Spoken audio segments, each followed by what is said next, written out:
بڑے دنوں سے جو باتیں کی جا رہی تھیں کہ انتخابات کب ہوں گے، انتخابات کا ماحول بننے جا رہا ہے۔ ہم دیکھ رہے ہیں کہ پنجاب کے اندر تو بڑی تیزی سے حرکت ہو رہی ہے، لیکن باقی صوبوں میں بھی جو مختلف پارٹیاں ہیں وہ بڑی تیزی کے ساتھ متحرک ہو رہی ہیں۔ مولانا فضل الرحمان صاحب کراچی کے بعد سندھ کے دورہ مکمل کرنے کے بعد بلوچستان کے دورے پر ہیں، اور بلوچستان میں وہ بڑی وکٹیں گرا رہے ہیں، اور نہ صرف وکٹیں گرا رہے ہیں بلکہ ان زخموں پر بھی پٹی رکھ رہے ہیں جس کی وجہ سے ان کی جماعت کے بارے میں یہ کہا جا سکتا تھا کہ ان کی جماعت کے دھڑے ایک دوسرے کے خلاف الیکشن لڑیں گے۔ ہم نے دیکھا کہ سابق وزیر اعلیٰ نواب اسلم رئیسانی نے JUI میں شمولیت اختیار کی۔ اس کے علاوہ اور کئی جماعتوں کے بڑے اہم لوگوں نے جمعیت علماء اسلام فضل الرحمان گروپ میں شمولیت اختیار کی، اور صرف یہاں تک کہ معاملات محدود نہیں رہے بلکہ حافظ حسین احمد صاحب،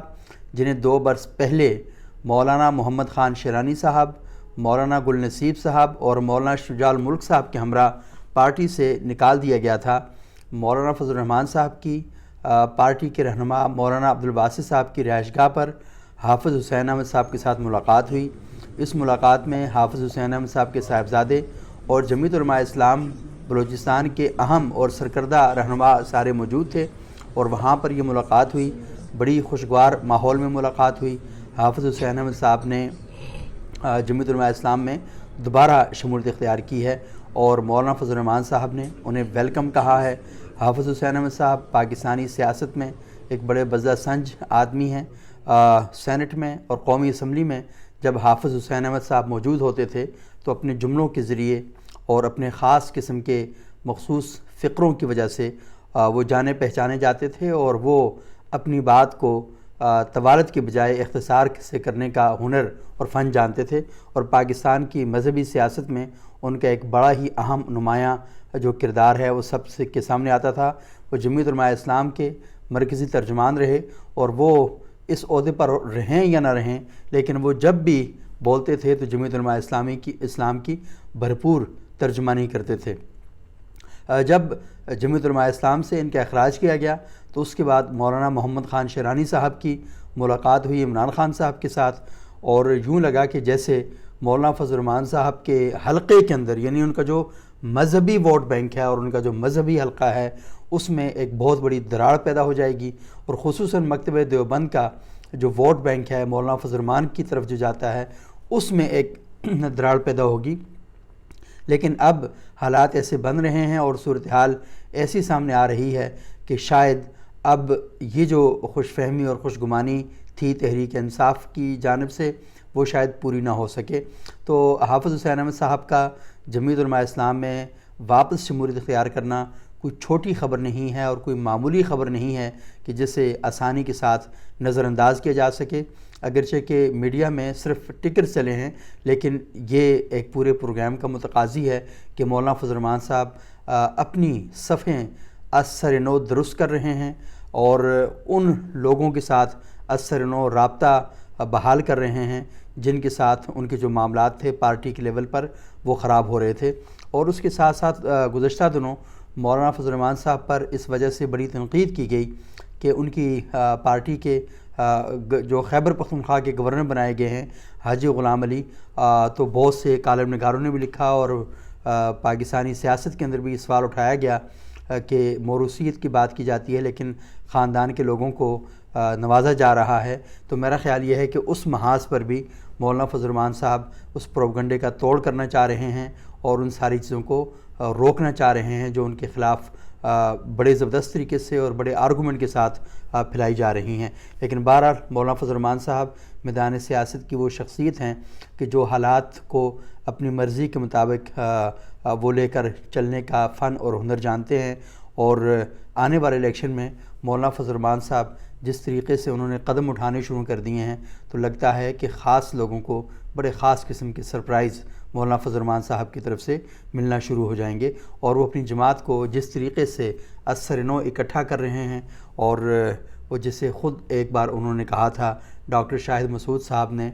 بہت پرانی بات ہے کہ غالباً 2004-05 میں انٹرویو دیا تھا مولانا فضل الرحمان صاحب نے ڈاکٹر شاہد مسعود صاحب کو، اس وقت وہ ARY میں ہوتے تھے، اور انہوں نے جماعت کے اندر تقسیم کی اور پارٹی پالیسیوں پر تنقید کی، تو جس پر مولانا فضل الرحمان صاحب نے بڑے غصے کا اظہار کیا تھا، اور غصے کا اظہار کرتے ہوئے انہوں نے کہا تھا کہ میں نے اپنی جماعت کو تنکا تنکا جوڑ کر اکٹھا کر کے اسے سجایا ہے، اسے بنایا ہے، میں آپ لوگوں کے پروپیگنڈے کی نظر نہیں ہونے دوں گا۔ تو مولانا فضل الرحمان صاحب وہ ہنر سیاست کے اندر جانتے ہیں کہ کس طریقے سے وقت آنے پر چیزوں کو دوبارہ سے اکٹھا کیا جا سکتا ہے، اور وہ اب 2023 کا جو الیکشن ہے اس کے لیے بھرپور طریقے سے تیاری کر رہے ہیں۔ اور یہ تیاریوں کا سفر صرف جمعیت علماء اسلام تک محدود نہیں ہے، بہت سی اور پارٹیاں جو PDM کی پارٹیز ہیں وہ ساریاں بھی اس وقت، ساری پارٹیاں جو ہیں وہ اکٹھی ہیں، ایک نئی صف بندی جو ہے وہ کرنے جا رہی ہیں، اور ہم یہ دیکھ رہے ہیں کہ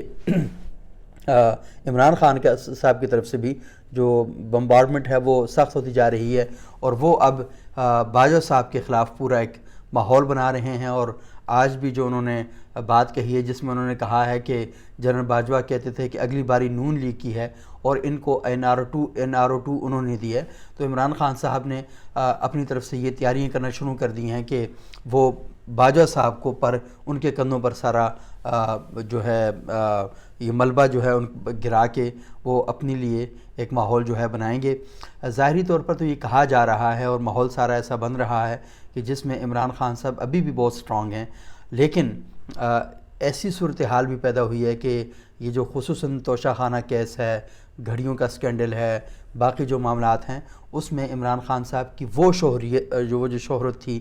نیک نامی جو تھی، اس کو بہرحال کہیں نہ کہیں دراڑ جو ہے وہ پہنچی ہے۔ اچھا، اس کے ساتھ ساتھ یہاں پر آپ یہ بھی دیکھ لیں کہ رانا ثناءاللہ صاحب آج منشیات سمگلنگ کیس سے بری ہوئے ہیں، اور سب لوگوں کو پتہ تھا کہ وہ جو کیس تھا اس کی حالت جو تھی وہ کوئی ٹھیک نہیں تھی، اور بعد میں یہ بتایا گیا، خود تحریک انصاف کے حلقوں کی جانب سے بھی یہ بات کہی گئی کہ یہ جو کام ہوا تھا یہ ٹھیک نہیں تھا اور اس کو درست نہیں سمجھا گیا، ایون کہ کیبنٹ کے اجلاس کے اندر بھی اسے ٹھیک نہیں کہا گیا تھا۔ اس کے ساتھ جو تھوڑی سی ایک اور بات یہ ہے کہ جو پرویز الہی صاحب کا حلقہ ہے، جو ظاہری طور پر جہاں پر مفاہمت جو گروپ بازی ہوئی تھی جمعیت علماء اسلام کے اندر، وہیں پر مسلم لیگ قاف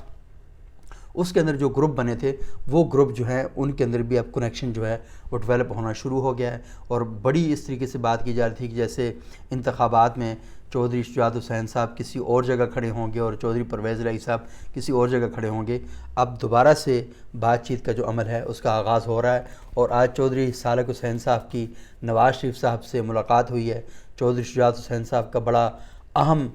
جو پیغام ہے ان تک پہنچایا گیا ہے، اور یہ کہا گیا ہے کہ ملاقات میں ملک کو درپیش مشکلات سے نکالنے کے لیے مستقبل میں بھی ساتھ چلتے رہنے کا فیصلہ کیا گیا ہے۔ یہ بہت عرصے کی دوریاں تھیں جو مسلم لیگ قاف کی طرف سے تو بڑی باری کوشش کی جاتی رہی کہ دوریاں ختم ہوں، لیکن نواز شریف صاحب یہ جو تھا وہ نہیں کر رہے تھے، لیکن بہرحال اب مسلم لیگ نون اور مسلم لیگ قاف کی طرف سے جو معاملات ہیں انہیں سیٹل کرنے کی کوششیں جب پیچھے بھی ایک بار کی گئی تھیں، لیکن اب دوبارہ سے یہ کوششیں ہو رہی ہیں۔ پرویز الہی صاحب کو وزیر اعلیٰ رہنے دیا جائے گا، اور مسلم لیگ نون اس بات پر آمادہ ہو چکی ہے، لیکن مسلم لیگ نون کے اندر کچھ لوگوں کا کہنا ہے کہ چودھری پرویز الہی صاحب جو ڈبل گیم کر رہے ہیں انہیں بالکل کلیئر ہو کر کھل کے فرنٹ پر آ کر اس بات کا اعلان کرنا ہوگا کہ وہ بالکل ساتھ ہیں اور مسلم لیگ نون کی سپورٹ کر رہے ہیں، اور بالکل انہیں واضح طور پر سامنے آنا چاہیے، اور نون لیگ مشروط طور پر پنجاب میں پرویز الہی صاحب کو وزیر اعلیٰ تسلیم کرنے کے لیے تیار ہو گئی ہے۔ تو یہاں پر ایک سوال تو نظریے کی سیاست کا پیدا ہو جاتا ہے، لیکن پاکستان میں نظریے کی سیاست کہاں پر ہوتی ہے، کیسے ہوتی ہے، کہاں ہوتی ہے، یہ تو میرے اور آپ کے سوالات ہی رہیں گے، لیکن بہرحال جو اقتدار کی سیاست ہے اس کے اندر جو روزانہ اقتدار کی راہداریوں میں کھیل کھیلے جاتے ہیں وہ اب اتنے عام ہو چکے ہیں، اتنے نمایاں ہو چکے ہیں کہ اب ان پر نہ کوئی حیرت ہوتی ہے نہ پریشانی ہوتی ہے۔